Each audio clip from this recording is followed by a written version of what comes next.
вышэй да неба, бліжэй да сонца.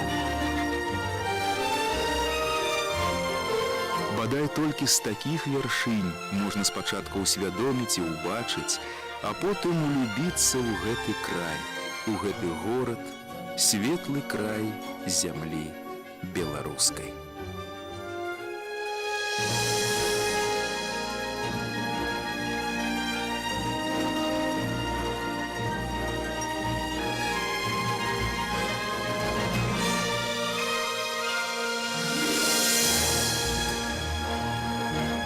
Бадай нездарма ж назвалі Светлагорскам.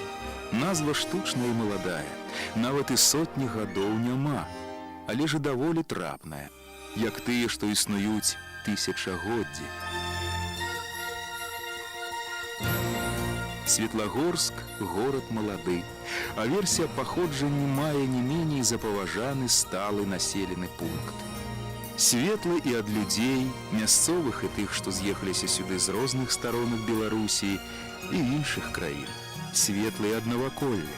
Здаецца, тут нават лясныя шаты ў больш светлым адзенні, светлым ад выгляду населеных пунктаў. Утульнасцю і чысцінёю Беларусі не здзівіш. Усюды так. Але ж тут у сонечных колерах нават дамы, здаецца, цягляныя істоты нібы жывыя, усміхаюцца. Маўляў, гэтыя некалі здзічэлыя і балотныя прасторы ўсходняга Палесся ажывіла, асвяціла савецкая прамысловасць. Як у купалы, заглянула сонца і ў гэтае ваконца. Так і пайшло. Светлагорск. Мо яно і так. Але ж разам з багаццямі цывілізацыі тут не адмовіліся ад свайго традыцыйнага ўкладу, немалага і вельмі значнага гістарычнага багажу. Трапяткое становішча да свайго бачныя па колькасці дрэў у горадзе. Кажуць, райцэнтр праектавалі так, каб пакінуць усе зялёныя насаджэнні. Бадай больш нідзе не сустрэць лес ля галоўнай плошчы.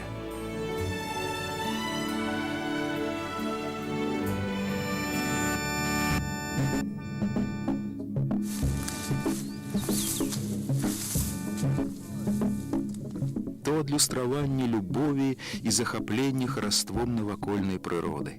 Падарожнічае па горадзе можна і не заўважыць, як вырвешся на шырокі прастор, завітаеш у госці да матухны прыроды. У яе нетрах торф, каменная соль, нафта. Больш за 10 радовішчаў. Кажуць, асноўныя ж запасы хаваюць балоты. Нават легенда існуе, як Бог нібы падарыў людзям чорнае золата. А д'ябал схаваў яго ад людзей. Так і ўзнікла непраходная дрыгва. Але ж і тое, што на паверхні незлічонае багацце, бясцэнны скарб.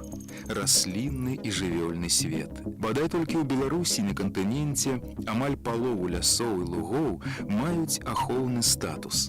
Чалавеку нельга крыўдзіць іх. То самыя унікальныя мясціны зямлі беларускай.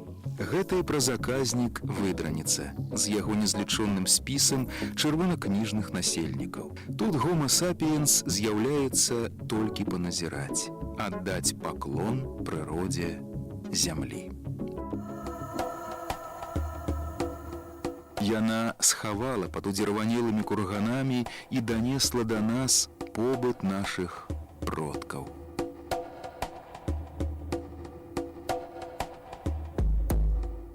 І самыя неабыякавыя з сучаснікаў і зараз могуць расказаць, што не ў кожнай навуковай кніжцы знойдзеш. Былыя насельнікі гэтых зямель, радзімічы, вельмі ж далікатна рыхтаваліся да загробнага жыцця. Таму ад іх і засталося шмат артефактаў. Зараз нават вядома тэхналогія вертыкальнага ткацтва, родам з бронзавага веку. А сваю жыццяздольнасць даказвае нават і ў наш час. На іх і зараз ткуць дываны. Прычым, вядома, ён быў паміж Одарам і Віслай, у Месапатаміі і міжрэччы Тыгра і Ефрата. Нават на егіпецкіх пірамідах сустракаюцца профілі вертыкальных станкоў. Усюды амаль аднолькавыя і са сваім каларытам у адзенні. Беларусы ведалі кашулі, Мужчыны штаны, жанчыны панёвы. Нібы сучасныя спадніцы, толькі больш сціплыя. Агульная ды абавязковая дэталь старажытнага дрэс-коду – пояс. Ён утрымлівае душу ў целе. Раней да людзей нельга было выходзіць, не апаясаўшыся. З тых часоў і пайшло. Распаясаўся, стаў дрэнным чалавекам.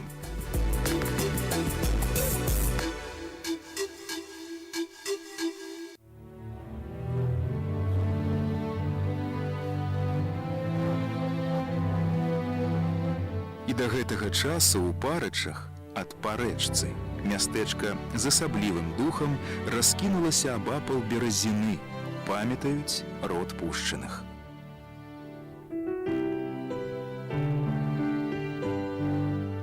Па-першае, за жаночае вучылішча. Жонка мясцовага багацея Марыя Пушчына стала фундатарам навучальнай установы для будучых жонак святароў. Мэта заснавальніцы падрыхтаваць добрых жонак і дастойных маці. Але навука весці гаспадарку не перашкаджала і атрыманню адукацыі. Разам з клопатам аб колькасці выхаванак Пушчыны павялічвалі штат выкладчыкаў і іх утрымання. Таму не дзіва, спачатку Парэчскі інстытут высакародных дзяўчат, як яго яшчэ называлі, прыраўноўваецца да 8-класных жаночых гімназій. Пасля вучылішча вырашае больш шырокую задачу – рыхтуе настаўніц.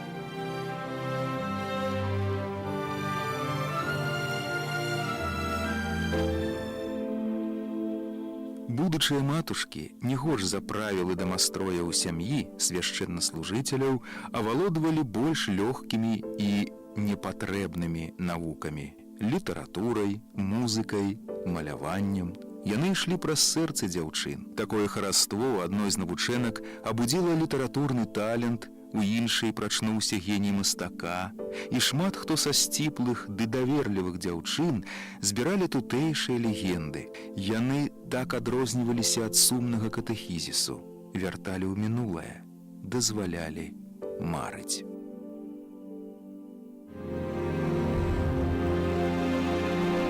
Да гэтага невялікага возера так проста не падыдзеш. Вакол сапраўдная бездань, дрыгва. Таму і больш стары гідронім «дзікае» і эпітэт «мёртвае» лепш падыходзіць сіняму возеру. У ім няма ніякіх прыкмет жыцця. Вось якое рэха аб ім данесла старасветчына. Ля возера стаяў замак княгіні Язерскай, вельмі ж свавольнай і зласлівай асобы. Нямала каралевічаў і князёў дамагаліся яе рукі. Але ж для гэтага трэба было падскочыць на кані да высокага церама і схапіць з рукі фанаберыстай прыгажуні пярсцёнак. Шмат загінула людзей.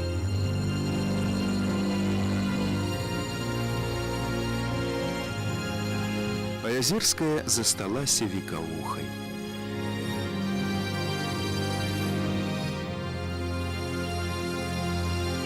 І за яе бязлітаснасць і да чэлядзі людзі яе праклялі.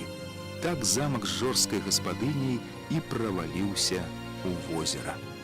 А мо азёрны прастор хавае тайну знікнення некалі легендарнага горада – Казімір.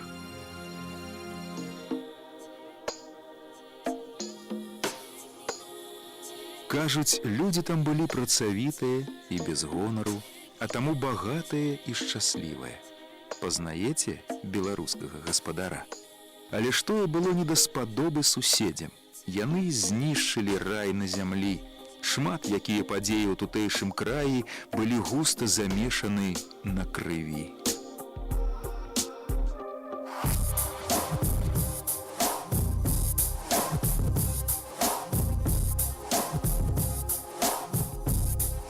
Але ж людзі з большай ахвотай зноў і зноў браліся за сякеры не дзеля боек, каб аднавіць роднае жытло і падворак і зрабіць іх яшчэ больш прыгожымі, дагледжанымі, светлымі. Зараз сядзібу беларускага гаспадара спрабуюць аднавіць мецэнаты.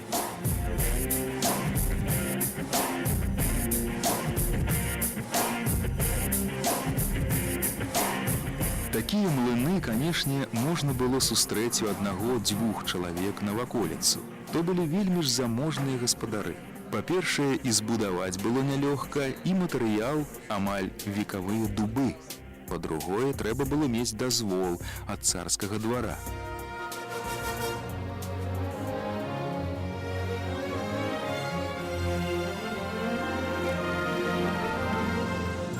А вось гнаць самагон увогуле мела дазвол толькі шляхта. Мусіць, гэтай прыбытковай справай не грэбвалі займацца і прадстаўнікі старажытна-беларускага роду шацілы.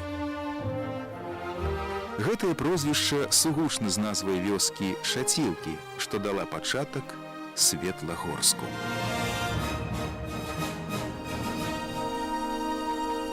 Край гэты багаты не толькі на розныя прамысловыя адзінкі, багаты на фальклорныя ды народна-паэтычныя набыткі.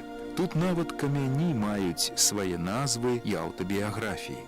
Напрыклад, гэты ведаюць як камень-кравец. У незапомныя часы гэты камень меў цудадзейную сілу шыць адзежу, і навакольны люд карыстаўся з гэтага. Увечары яму прыносілі тканіну і прасілі: «Пашый мне, жупан». Раніцай атрымлівалі гатовую адзежыну. Доўга так шыў камень, і яго назвалі краўцом, але аднойчы нейкі чалавек надумаў пасмяяцца. Прынес вечарам сукно, паклаў ды прамовіў: «Шый мне ні тое, ні сёе». Калі раніцай вярнуўся за адзежай, дык аказалася, што тая сапсаваная. З таго часу кравец і пакінуў шыць. Але ж усе гэтыя легенды сівой мінуўшчыны. Ад паганскіх часоў замест камянёў, сіл прыроды да азёр людзей вучылі прызнаваць адзінага Бога. Таму тут, на Палессі, з яго кансерватыўным ладам, цэрквы будаваліся амаль у кожнай вёсцы.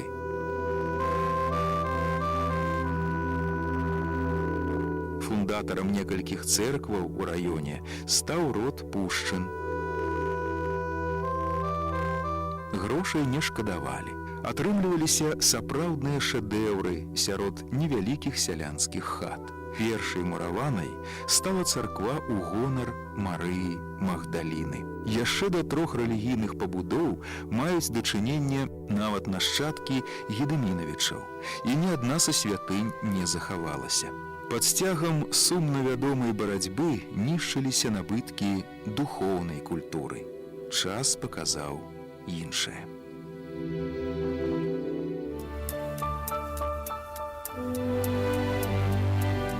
Яны годна прайшлі выпрабаванне часам, яшчэ пры жыцці.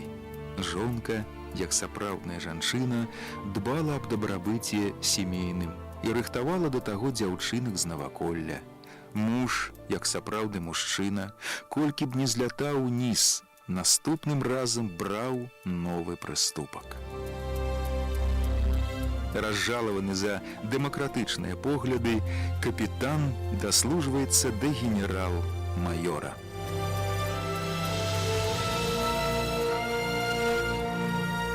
Апошні прытулак вясёлыя, самаахвярныя і маладыя сэрцам пушчыны знаходзяць у парачах. Кажуць, з тых часоў шмат пар бяруць за прыклад іх стасункі. Будуюць сем'і, чакаюць прылёту буслоў, пракладваюць шлях у будучыню зямлі беларускай.